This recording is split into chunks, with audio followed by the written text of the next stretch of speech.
برطانیہ کے کچھ علاقوں میں اوپر تلے ریپ اور حملے، ٹارگٹ 20 سال کے قریب ایشین لڑکیاں۔ پولیس کہتی ہے ان لڑکیوں کو ریپ ان کی ایتھنسٹی یعنی رنگ و نسل کی وجہ سے کیا گیا۔ UK میں رہنے والی کچھ پاکستانی انڈین کمیونٹیز کے دلوں میں خوف بیٹھ گیا ہے۔ خواتین اپنے گھروں سے باہر نکلتے احتیاط کرنے لگی ہیں۔ برطانیہ میں نسل پرستانہ جرائم مسلسل بڑھ رہے ہیں اور صرف ایک سال میں ان جرائم میں 6% اضافہ ریکارڈ کیا گیا ہے۔ میں ہوں خالد کرامت اور یہ BBC نیوز اردو کے پروگرام جہانما کی آج ٹاپ سٹوری ہے۔ بنگلہ دیش کرکٹ میں ایک سیاسی تنازع، کرکٹر شاکب الحسن ایک بار پھر بنگلہ دیش کے لیے کھیلنا چاہتے ہیں لیکن ان کے سیاسی خیالات نے مشکل بڑھا دی ہے، مگر کیوں؟ اور شام کی اسد حکومت کے خاتمے کو آج 1 برس مکمل ہوا ہے، لیکن کیا نئے رہنما ملک میں فرقہ وارانہ تقسیم کو ختم کر سکیں گے؟ پچھلے کچھ دنوں میں برطانیہ میں نسل پرستانہ حملوں میں اضافے کے بعد یہاں بعض پاکستانی اور انڈین فیملیز باہر نکلتے ہوئے گھبرانے لگی ہیں اور اس کی وجہ یہ واقعات ہیں۔ 9 ستمبر اولڈ بری میں ایک سکھ لڑکی کا ریپ ہوا۔ پولیس کے مطابق حملہ آور نے وکٹم پر نسلی تعصب پر مبنی جملے کسے۔ پھر 25 اکتوبر کو والسال میں ایک اور سکھ لڑکی کا ریپ ہوا۔ دونوں اس لیے نشانہ بنی کیونکہ وہ ایشین تھیں۔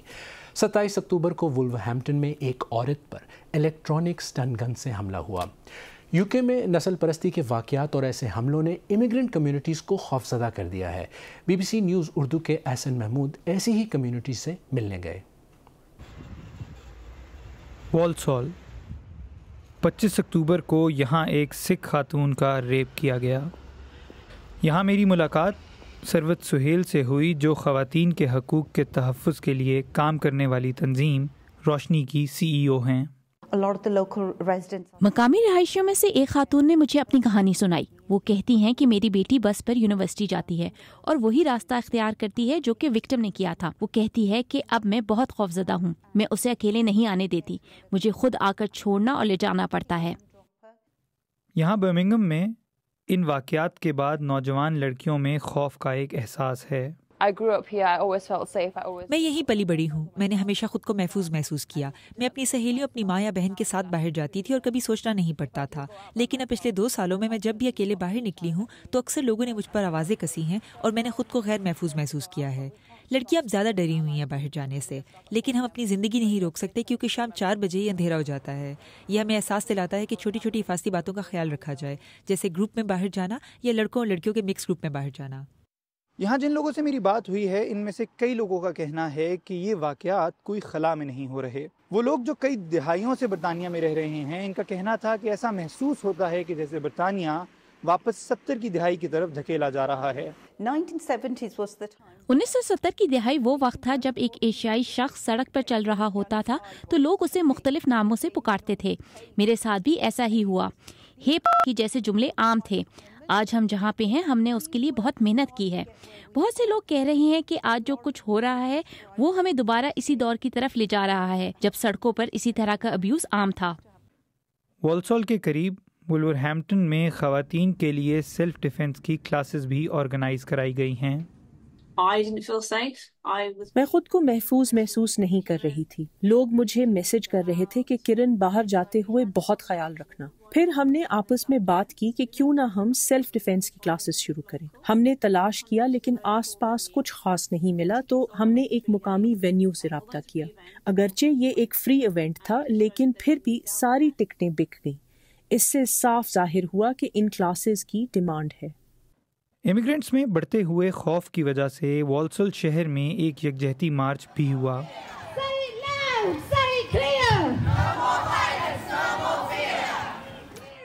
جو چیز میرے لیے حیرت کا باعث تھی وہ لوکل کاؤنسل کی طرف سے خواتین میں پینک یا ریپ الارمز کا بانٹنا تھا۔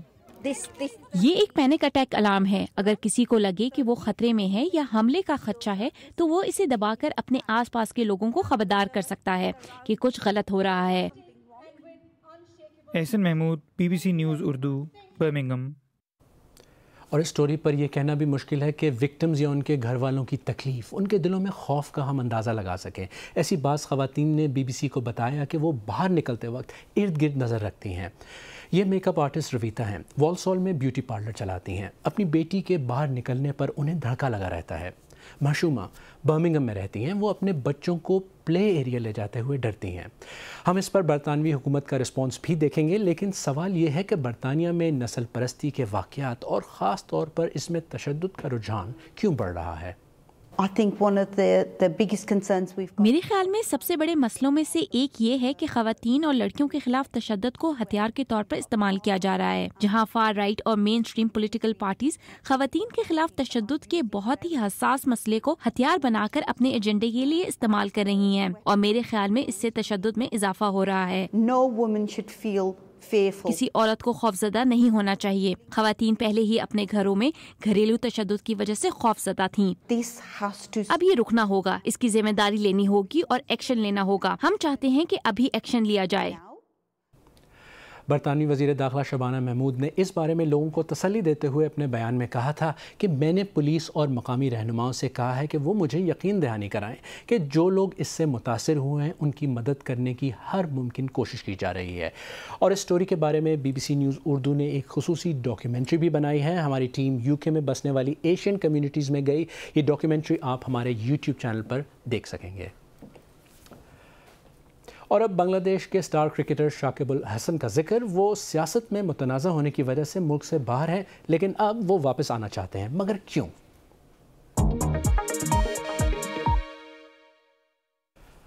بنگلہ دیش کی سیاست میں پچھلے کچھ عرصے سے بھونچال آیا ہوا ہے، اور اس سیاسی کشمکش میں آل راؤنڈر شاکب الحسن اب کرکٹ میں ایک بار پھر واپس آنا چاہتے ہیں۔ انہوں نے اپنے بیان میں کہا ہے کہ میں بنگلہ دیش کے لیے ایک T20، ایک ون ڈے اور ایک ٹیسٹ سیریز کھیل کر انٹرنیشنل کرکٹ سے ریٹائر ہونا چاہتا ہوں، لیکن مسئلہ ہے ان کی یہ سوشل میڈیا پوسٹ۔ انہوں نے کچھ عرصے پہلے اپنی پارٹی لیڈر شیخ حسینہ کے ساتھ فیس بک پر تصویر شیئر کی اور انہیں برتھ ڈے وش کی۔ شاکب الحسن بنگلہ دیش کی جو پارٹی ہے شیخ حسینہ کی، اس سے الیکشن جیتے تھے۔ اس پوسٹ کے بعد بنگلہ دیش کی عبوری حکومت میں سپورٹس ایڈوائزر آصف محمود نے سخت بیان دیا تھا کہ شاکب الحسن اب بنگلہ دیش کے لیے کبھی نہیں کھیلیں گے۔ فی الحال تو شیخ حسینہ کو بنگلہ دیش میں پھانسی کی سزا دی جا چکی ہے۔ دیکھتے ہیں کہ اس کے بعد شاکب الحسن کا کم بیک ممکن ہوتا ہے یا نہیں۔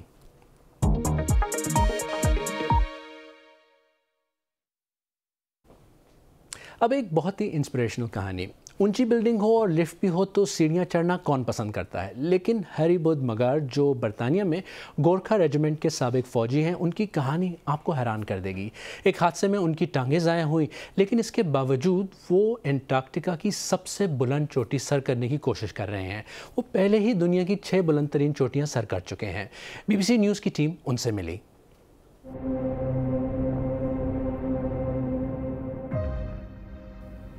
وہ شدید ترین درجہ حرارت کا سامنا کر چکے ہیں اور انہوں نے برف سے لپٹی ڈھلانوں کے بیچ سے گزرتے ہوئے چوٹیوں کو سر کیا ہے۔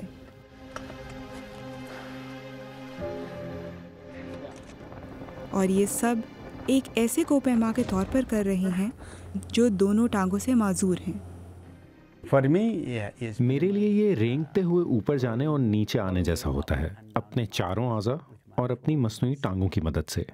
ہری اب تک 7 سال سے 6 بلند ترین پہاڑ سر کر چکے ہیں، اور یہ پہاڑ ہر بر اعظم کی سب سے بلند چوٹیاں ہیں، اور اگر ہری ماؤنٹ ونسن پر پہنچ گئے تو وہ ایک نیا عالمی ریکارڈ قائم کر دیں گے۔ میں پرجوش ہوں لیکن تھوڑا گھبرا بھی رہا ہوں، لیکن میں سب سے زیادہ یہ چاہتا ہوں کہ میری یہ کوشش دوسروں کو بھی پہاڑ سر کرنے اور اپنے خوابوں کو پانے کی انسپریشن دے۔ میں یہ بھی چاہتا ہوں کہ معذوری کے بارے میں آگاہی بڑھے، کہ معذور افراد بھی کچھ کر سکتے ہیں، اور ہمارے آس پاس کے لوگ بھی اس پر یقین کریں۔ اور یہی وہ چیز ہے جس کے بارے میں ہری بے حد پرجوش ہیں۔ وہ افغانستان میں برطانوی فوج کے ساتھ خدمات انجام دیتے ہوئے زخمی ہوئے تھے۔ مجھے PTSD ڈائگنوس ہوا اور میں نے اس کا علاج کرایا۔ اگرچہ میں نے اپنی ٹانگیں کھو دیں، لیکن برطانیہ کے لیے خدمات انجام دینے پر مجھے بے حد فخر ہے۔ ہری کا حوصلہ انتہائی بلند ہے اور وہ آدھی رقم پہلے ہی جمع کر چکے ہیں، لیکن انہیں روانگی سے پہلے کرسمس کے موقع پر اب بھی 1 لاکھ پاؤنڈ درکار ہیں تاکہ وہ انٹارکٹیکا کی بلند ترین چوٹی کی جانب اپنا سفر کر سکیں۔ اور اب ایک نظر ڈالتے ہیں دنیا بھر کی باقی خبروں پر۔ تھائی لینڈ اور کمبوڈیا کے درمیان لڑائی زور پکڑ رہی ہے اور دونوں ملکوں میں لاکھوں لوگوں کو اپنے علاقے چھوڑنے کا حکم دیا گیا ہے۔ دونوں ملک ایک دوسرے پر لڑائی شروع کرنے کا الزام لگاتے ہیں۔ اس سال جولائی میں صدر ٹرمپ کی مداخلت کے بعد سیز فائر کا معاہدہ ہوا تھا، لیکن ایک بار پھر لڑائی شروع ہو گئی ہے۔ جنوبی کوریا میں ایک خاتون کو فٹ بالر سون ہیونگ من کو بلیک میل کرنے کے الزام میں 4 سال قید کی سزا سنائی گئی ہے۔ تقریباً 20 برس کی ایک خاتون اور ان کے ایک ساتھی کو ٹاٹن کے سابق کپتان کو بلیک میل کرنے کے جرم میں سزا دی گئی۔ ملزم نے یہ کہہ کر کھلاڑی سے $2 لاکھ وصول کیے کہ وہ ان کے بچے کی ماں بننے والی ہیں۔ پیرس کے لوور میوزیم میں پانی لیک ہونے سے سینکڑوں کتابوں کو نقصان پہنچا ہے۔ یہ واقعہ نومبر کے مہینے میں میوزیم کے ایجپشن ڈپارٹمنٹ میں ہوا، جس سے تقریباً 400 کتابوں کو نقصان پہنچا۔ یہ وہی میوزیم ہے جہاں کچھ ہی ہفتے پہلے کروڑوں ڈالر کے جواہرات کی چوری ہوئی تھی۔ شام میں بشار الاسد کی حکومت کے خاتمے کو 1 سال ہو چکا ہے۔ طویل عرصے تک اقتدار میں رہنے کے بعد حکومت گرنے پر بشار الاسد فرار ہو کر روس چلے گئے تھے۔ 12 مہینے گزرنے کے بعد نئے رہنما احمد الشارع ایک منقسم قوم کو یکجا کرنے میں لگے ہوئے ہیں۔ القاعدہ سے اپنے سابقہ روابط کے باوجود اب انہیں وائٹ ہاؤس کی حمایت حاصل ہے، لیکن انہیں اب بھی بہت سے چیلنجز کا سامنا ہے۔ ہمارے بین الاقوامی امور کے ایڈیٹر جیرمی بوئن کی یہ خصوصی رپورٹ پیش کر رہے ہیں غضنفر حیدر۔ دمشق کے کنارے واقع دوما میں باغیوں نے جنگ کے عروج پر زیر زمین ایک شہر کھود لیا تھا۔ اس میں کمان پوسٹس، باورچی خانے، ایک ہسپتال اور اتنی بڑی سرنگیں تھیں کہ ان میں گاڑیاں تک چل سکتی تھیں، لیکن اب یہاں کچھ بھی نہیں۔ یہ اس جنگ کا ملبہ ہے جو بشار الاسد نے اپنے والد سے وراثت میں ملنے والے اقتدار کو بچانے کی کوشش میں ملک پر مسلط کی تھی۔ یہی وہ وجہ تھی جس کے لیے باغیوں کو ان سرنگوں کی ضرورت پڑی۔ وہ دوما میں 7 سال تک ڈٹے رہے، 2018 تک، لیکن وہ بالآخر ولادیمیر پوٹن کی جانب سے بھیجی گئی روسی طاقت، جس نے اسد کے بے رحم ہتھ کنڈوں میں اضافہ کیا، کے سامنے تھک ہار کر بیٹھ گئے۔ اللہ اکبر! اللہ اکبر! یہ سرنگیں اسد کی آمریت کے خلاف اس جدوجہد کی یادگار ہیں جو آج بھی یہاں ہر چیز پر سائے کی طرح منڈلا رہی ہے۔ 1 سال پہلے اسد کے اپنے سپاہیوں نے اس کے لیے لڑنا ترک کر دیا تھا، اور تب صدر پیوٹن بھی ان کی حکومت کو بچانے کی نہ تو خواہش رکھتے تھے اور نہ ہی سکت۔ جب میں 2018 میں آخری بار ان سرنگوں میں آیا تھا تو یوں لگ رہا تھا جیسے روس کی بھاری مدد سے اسد حکومت جنگ جیتنے کے قریب ہے۔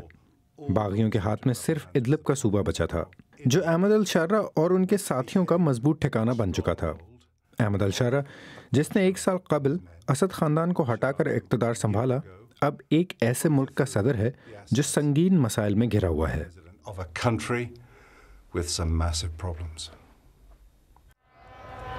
1 سال پہلے زیادہ تر شامی عوام نے اسد حکومت کے خاتمے پر جشن منایا، لیکن جشن مکمل ہونے سے پہلے ہی کچھ لوگ دمشق سے فرار ہو گئے۔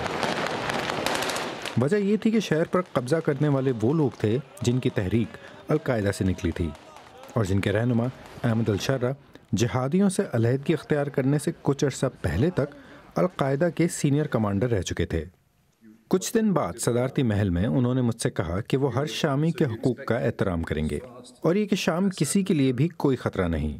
1 سال بعد ڈونلڈ ٹرمپ بھی ان کی بات پر یقین کر بیٹھے ہیں، لیکن الشارع اب تک یہ ثابت نہیں کر سکے کہ وہ شام کی خونی فرقہ وارانہ دراڑوں کو بھی بھر سکتے ہیں۔ مارچ میں ان کے اپنے ہی لوگوں نے حملہ کر کے اسد کے فرقے الوی کمیونٹی کے 1400 افراد کو قتل کر دیا۔ یہ ابھی بھی واضح نہیں کہ وہ اپنے جنگجوؤں پر مکمل کنٹرول رکھتے بھی ہیں یا نہیں۔ بحیرہ روم کے کنارے الوی اکثریت والے علاقے میں انہیں آج بھی قابض سمجھا جاتا ہے۔ ایک تباہ حال ملک کو متحد کرنا جہاں بے شمار لوگ انتقام چاہتے ہیں کیونکہ انہیں انصاف نہیں مل رہا، یہ ان بڑے چیلنجز میں سے صرف ایک ہے۔ شام میں لاکھوں کی تعداد میں دھماکہ خیز مواد بکھرا پڑا ہے جو ابھی تک پھٹا نہیں۔ برطانوی فلاحی ادارے ہیلو ٹرسٹ درہ میں اس دھماکہ خیز مواد کو ناکارہ بنا رہا ہے، وہیں جہاں 2011 میں اسد کے خلاف بغاوت نے جنم لیا تھا۔ روس میں تیار کیے گئے کلسٹر ہتھیار بھی جنگ کے مہلک واقعات میں شامل ہیں، جنہیں ہلانے سے بھی جان جا سکتی ہے، اس لیے ہر ایک کو الگ سے تباہ کرنا پڑتا ہے۔ وہ درہ کے ایک سابق فوجی اڈے کی صفائی کر رہے ہیں جہاں ایک خاندان اپنی بھیڑیں چرا رہا تھا۔ یہ لوگ بارود جمع کر رہے تھے، بچوں کو پتہ نہیں تھا یہ کیا ہے، انہوں نے اس میں آگ لگا دی اور یوں وہ زخمی ہو گئے۔ سلیمان محمد کے تمام بیٹوں کے جسم پر زخموں کے نشان ہیں۔ یہ سب بال بچے ہیں۔ اس سال شام میں بارودی مواد سے ہونے والے 1600 زخمیوں میں سے 1/3 بچے ہیں۔ 12 سالہ علی کے پھیپھڑے 6 ماہ پہلے ہونے والے دھماکے کے زہریلے دھوئیں سے متاثر ہوئے۔ ان کے والد کے مطابق یہاں کی زندگی بہت سخت ہے، نہ تو رحم ہے اور نہ ہی کوئی آرام۔ دمشق کے جنوب میں ایک اور مسئلہ ہے۔ اسرائیل چاہتا ہے کہ گولان کی پہاڑیوں سے نظر آنے والا وسیع علاقہ ڈی ملٹرائز رکھا جائے۔ یہ علاقہ انہوں نے 1967 میں شام سے لیا تھا۔ اسد کے جانے کے بعد اسرائیل نے پہاڑیوں کے قریب مزید زمین پر قبضہ کر لیا۔ یہ علاقہ بیت جن نامی گاؤں کے بہت قریب ہے۔ گاؤں میں 3 روز پہلے اسرائیلی کارروائی میں ہلاک ہونے والے 13 افراد کا سوگ ابھی بھی جاری ہے۔ اسرائیلی فوج کہتی ہے کہ یہ ایک اریسٹ آپریشن تھا، لیکن دمشق کی نئی حکومت اسے جنگی جرائم قرار دیتی ہے۔ اسرائیلی فوج 6 اہلکاروں کے زخمی ہونے کے بعد اس وقت پیچھے ہٹنے پر مجبور ہوئی جب مقامی افراد نے انہی ہتھیاروں سے اس کا مقابلہ کیا جو اسرائیل نے انہیں اسد کے خلاف لڑنے کے لیے دیے تھے۔ اسرائیل کا بار بار طاقت کا استعمال صدر ٹرمپ کے لیے تشویش کا باعث ہے۔ انہوں نے حملے کے بعد بات چیت کا مطالبہ کیا ہے۔ فی الحال ان کا سب سے بڑا مسئلہ اسرائیلیوں کے ساتھ ہے، لیکن بہت سے شامیوں کی طرح اس گاؤں کے لوگ اپنی زندگی پر کبھی بھی کنٹرول نہیں رکھ سکے۔ 50 سال تک اسد کے جبر، پھر اس کے خلاف سالوں چلنے والی جنگ، اور اب وہ پچھلے 12 ماہ سے تشدد اور خطے بھر میں آنے والی تبدیلی کی زد میں ہیں۔ اس ساری تباہی کے باوجود معیشت میں کچھ حرکت دکھائی دینے لگی ہے، لیکن زیادہ تر شامی اب بھی غربت میں زندگی گزار رہے ہیں۔ بہتر مستقبل صرف امن سے مشروط ہے، اور امن ابھی بھی کمزور ہے۔ آج کی بہت سی اہم خبریں ہم نے سنی۔ ہماری ویب سائٹ bbc.com/urdu پر تازہ ترین خبروں کے لیے آئیں۔ ہماری ٹاپ سٹوری، افغانستان میں چھوڑا گیا امریکی اسلحہ طالبان کا دفاعی ڈھانچہ بن چکا ہے، امریکی رپورٹ کے انکشافات اور پاکستان کی تشویش۔ یہ سٹوری ہماری ویب سائٹ پر آ کر ضرور پڑھیں۔ آج BBC نیوز اردو کے پروگرام جہانما میں بس اتنا ہی۔ پروگرام میں شامل سٹوریز اور تازہ ترین خبروں کے لیے ہمارے سوشل اکاؤنٹس پر آئیں، انسٹاگرام، ٹک ٹاک، یوٹیوب، فیس بک اور ایکس۔ خالد کرامت کو اب اجازت دیجیے، کل پھر ملاقات ہوگی۔